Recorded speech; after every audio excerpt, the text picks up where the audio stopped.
ایک آدمی نے عبداللہ بن زید رضی اللہ تعالی عنہ جو عمرو بن یحییٰ کے دادا ہیں سے پوچھا کہ کیا آپ مجھے دکھا سکتے ہیں کہ رسول اللہ صلی اللہ علیہ وسلم نے کس طرح وضو کیا ہے؟ عبداللہ بن زید رضی اللہ تعالی عنہ نے کہا کہ ہاں۔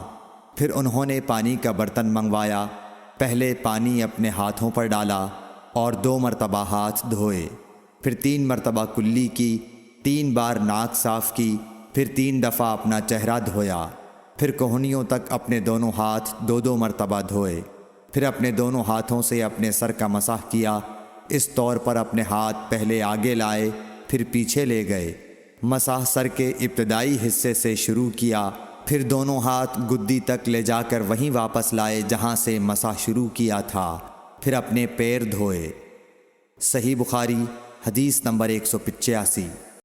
عمرو بن حسن نے عبداللہ بن زید رضی اللہ تعالیٰ عنہ سے رسول اللہ صلی اللہ علیہ وسلم کے وضو کے بارے میں پوچھا تو انہوں نے پانی کا طشت منگوایا اور ان پوچھنے والوں کے لیے رسول اللہ صلی اللہ علیہ وسلم کا سا وضو کیا۔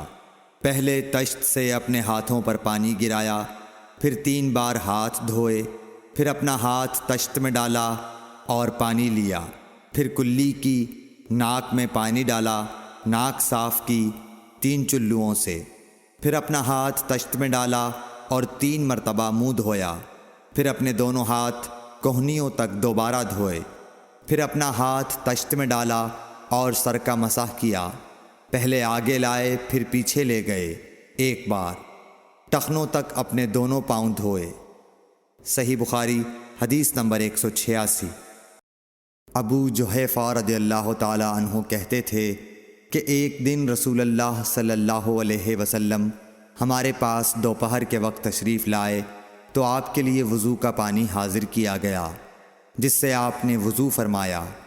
لوگ آپ کے وضو کا بچا ہوا پانی لے کر اسے اپنے بدن پر پھیرنے لگے۔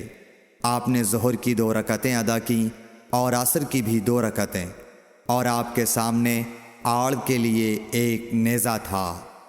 صحیح بخاری حدیث نمبر 187۔